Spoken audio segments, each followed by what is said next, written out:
to me, that's the most important theme, and the one that I think people should take away with them is the redemptive power of imagination and the redemptive power of story to some degree. You know, as this discussion has shown, the sort of one of the byproducts I like is a lot of people have no idea where Bougainville is. Some people, upon reading the script, thought it was a made-up island.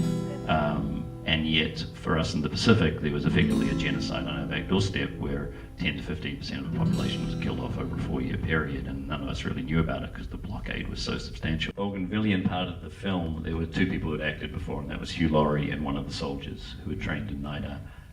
You know, most other people had never seen a movie camera before at all. So how did you work with them as actors? A lot of the time it wasn't so much acting as reenacting. Most of these people, certainly the older ones, had lived through this 20 years prior.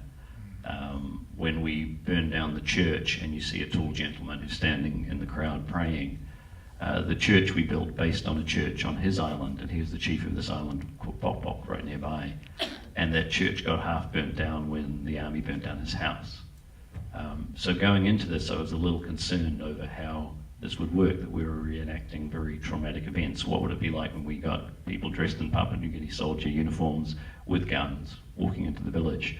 And what it became is, obviously it was very easy for them to tap into the emotions and relive them. And at the same time it became some kind of a trauma therapy because they got to live them in a safe environment. And after these big events we'd often sit around telling stories, singing, praying, whatever it was at the end of the day to help them kind of exorcise these demons. And it became a very cathartic experience, but it also became like making a documentary at times. You know, we weren't going to build more than one church. We set that church on fire and we rolled cameras for 40 minutes. And often people would get caught up in it and I'd have to run in and ask them to say their lines.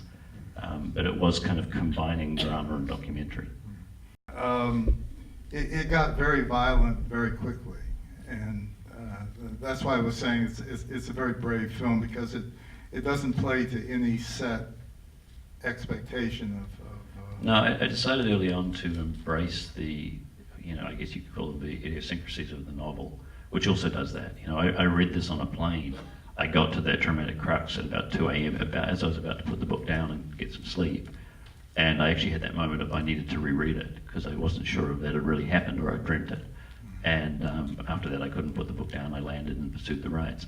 But certainly that's come up before, and people have said, you know, the violence happens so suddenly, and I say, well, generally violence does. And if it doesn't, you get away from it because you know it's coming. And it does. The story somewhat turns very drastically on that, but I think that's what life is often like. And I wanted to try and make the movie do what the book did in that way. Because that's not what it's like in an office in Hollywood. No, generally not. Although, you know, no one walks out in the street expecting to be mugged. No one crosses the road expecting to be shot. No one goes to see a movie expecting someone to show up with a gun. These things happen very suddenly in life. I mean, some of the undertone of the film is dealing with the whole idea of colonization and the imperial sort of army moving in, and the missionaries, the Christian church, some of which I think is surprising to some people. I gather it wasn't to you because I grew up in that environment, and you know, Bougainville is a really interesting country because it's right next to Solomon Islands, and culturally, ethnically, it's the same group as Solomon Islands. People migrated up from Solomons into Bougainville and down from Booker into Bougainville. And it was a country that was settled very early by the missionaries. And they went through, and they're also a matrilineal society. The women own the land, the men are the chiefs, so it's a very egalitarian society historically. But the missionaries came in and changed a lot of that. A lot of the oral history was no longer allowed because it was considered ancestor worship. A lot of the arts and music were no longer allowed under the mission system. And then from there it became a mining country, so it was sort of went from the missionaries to the mercenaries. And then after the war, the Bougainvillians won the war against Papua New Guinea, and Australia effectively was supporting the war. And then it became sort of a civil war and went to a country run by warlords. And it was a country sort of run by whoever had the most guns. And eventually the people rebelled against that, and they made a list of about 11 people they needed to disappear before they had peace, and there's only one of them still around. And now it's in sort of a peaceful recovery, and they're an autonomous region and they're going for independence. But there's a power vacuum because all of these power systems over the years have been dismantled. And the sad part of it is they've lost a lot of their arts and music as a result of that. Never to come back? Is there any... One always hopes, and as I say, that's why it was so important to them that some of the, the most educated people with the most hope who left to avoid the crisis will now actually come back and help re-establish the country. I thought that shot revealing the copper mine was just extraordinary. I mean, up until that point, we had no idea that that's what this was all about, except in occasional references in dialogue and what you had at the beginning on the screen. But it was, the rape of the land is just exactly. Extraordinary. Glad you caught that, thank you.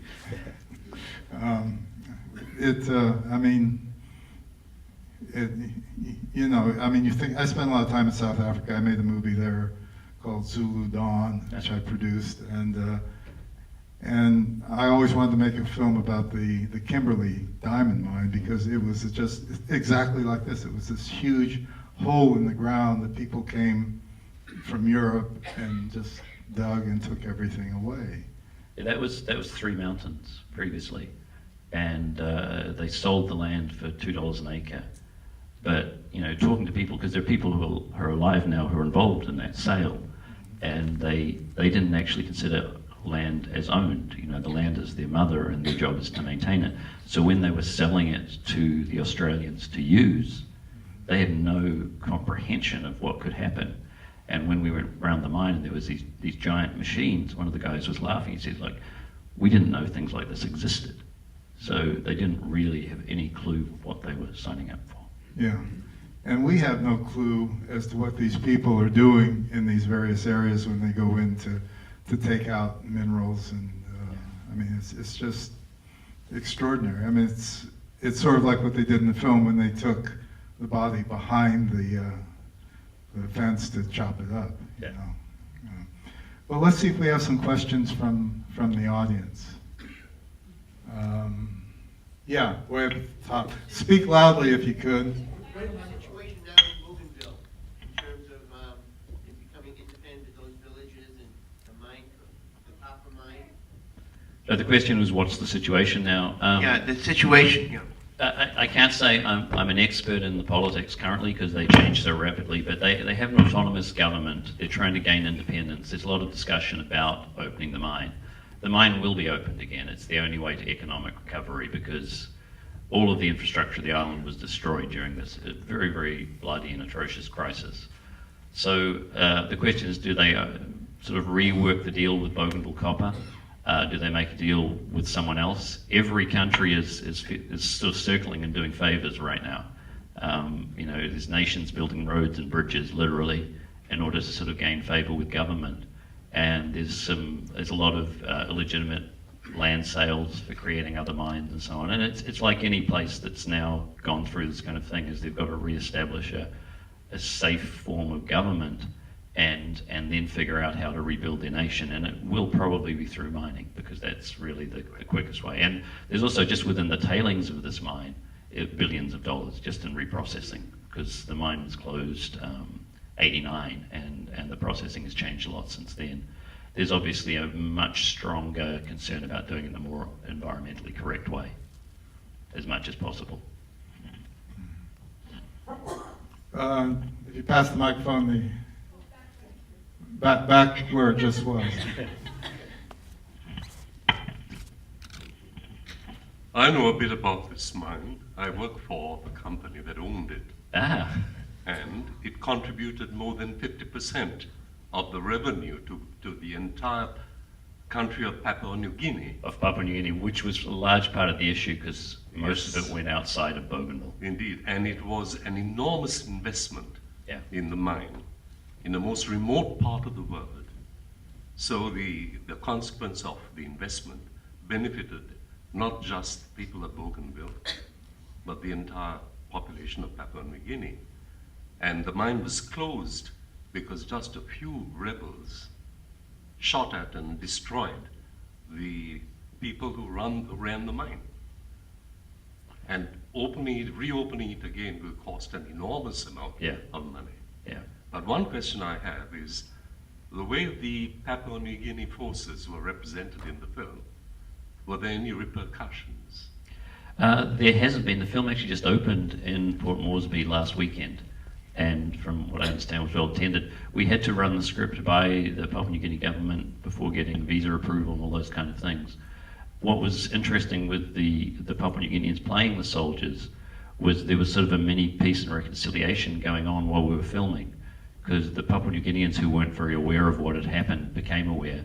The younger Bougainvilleans who'd only heard the stories from their parents got to kind of witness them, and there were a lot of kind of tears shed and apologies backwards and forwards. As you probably know, after the army pulled out in Bougainville, because there had been sides pitted against each other, it did turn into a civil war between sort of two major factions of Bougainvilleans, and even now within villages you've got people who fought against each other living next to each other. And there is really a much more of a culture of forgiveness than we're probably used to. And within Papua New Guinea and Bougainville, there's definitely a movement towards that peace and reconciliation now. So far it seems to have been embraced well. We haven't heard any major problems. Thank you. Thank you.